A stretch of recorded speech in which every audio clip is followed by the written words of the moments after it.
I wanna go for a ride. Hop in the music and rock your body. Both now and forever. So, coming and in.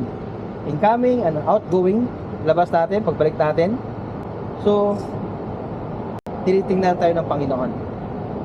No, yung eyes niya, yung kanyang mata, nakatuon sa atin. So, ang kailangan natin gawin lang is manalangin. Manalangin, no? Isipin natin ang Panginoon. Always put God first. In everything you do, put God first. Isipin natin. So, in every morning, when I get up, pagising ko sa umaga, hindi muna ako tumatayo para pumuntang banyo, mag-umihi, gano'n. So, sinasandal ko muna yung likod ko sa kama, katulad kanina.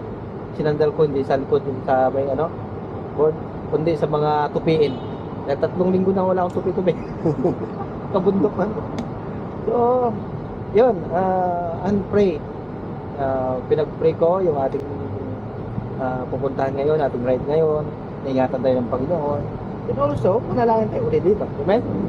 Okay, let us pray. Heavenly Father, we thank you this morning. Lord, it's a blessed day today. Panginoon, naginising mo kami. Isa ng pagpapala sa aming Panginoon. Isa ng blessing.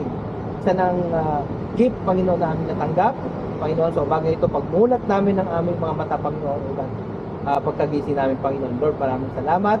Dahil sa katapatan mo, Panginoon, O God, binigyan mo kami ng panibagong buhay, panibagong pag-asa, bagong challenge sa araw na ito, Panginoon, O Lord God. Lord, as we go today, Panginoon, O God, sa aming pong ride, Panginoon, aming pong exercise, Lord, ingatan mo kami at gabayan mo kami as your promise in Psalm chapter 121, na babantayan mo kami, Panginoon, sa aming incoming namin at ang going namin sa aming paglabas at sa aming pagbalik, Panginoon, O God. Lord, ngayon, pagpakailanman. Lord, we trust in your promises na kayo po ang nagpangako, kayo po ang nangako nito sa amin, Panginoon, O God. So Lord, kami po ay we desire to trust your promises, Panginoon, O God. Lord, ingatan mo din, Panginoon, O God, ang mga sasakyan na aming mga kasalubong, mga kabayan, Panginoon, O God, na sila ay maging aware din, Panginoon, O God, na ingatan din kami, Panginoon, O God, sa aming pag-ride, Panginoon, ngayong umaga ito, at sa aming pagbalik din, Panginoon, O God, pakaingatan mo kami. Bigyan mo kami ng kalakasan, Panginoon, O God, pagkus, Lord, kami po ay kulang sa tulog, Lord, but we believe, Lord God, na kayo po ang magbibigay ng kalakasan sa aming Panginoon. Lord, keep us alert, Panginoon, O God, sa umagang ito, sa araw na ito, Panginoon, O God, in Jesus' name. Amen. Hallelujah. So, sino mauna? Siguro, sikit siguro. No? Sakit na ako o... Ikaw, sunod. Wala kang headlight? So, sa uli ka? Sa gitna. So, ako na lang sa uli.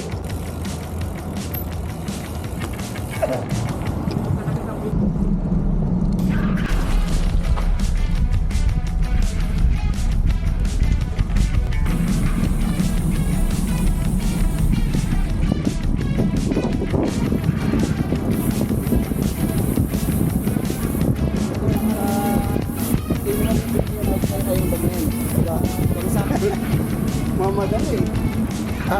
Humahata pabalik. Air brake. Psst.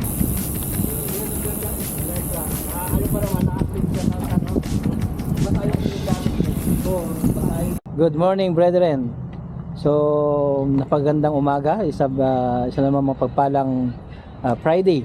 Natuloy din ang aming ride from Mabula to Salwa Park. So, it's 17 km from Mabula hanggang dito sa Salwa Park.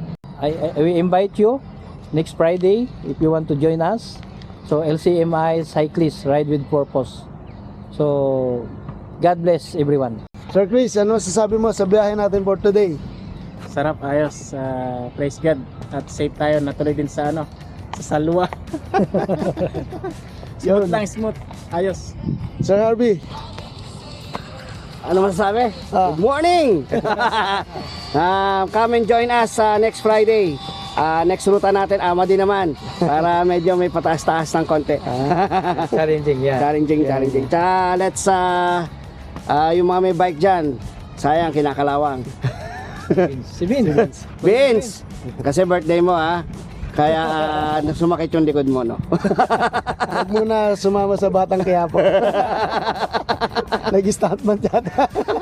Tumalon eh.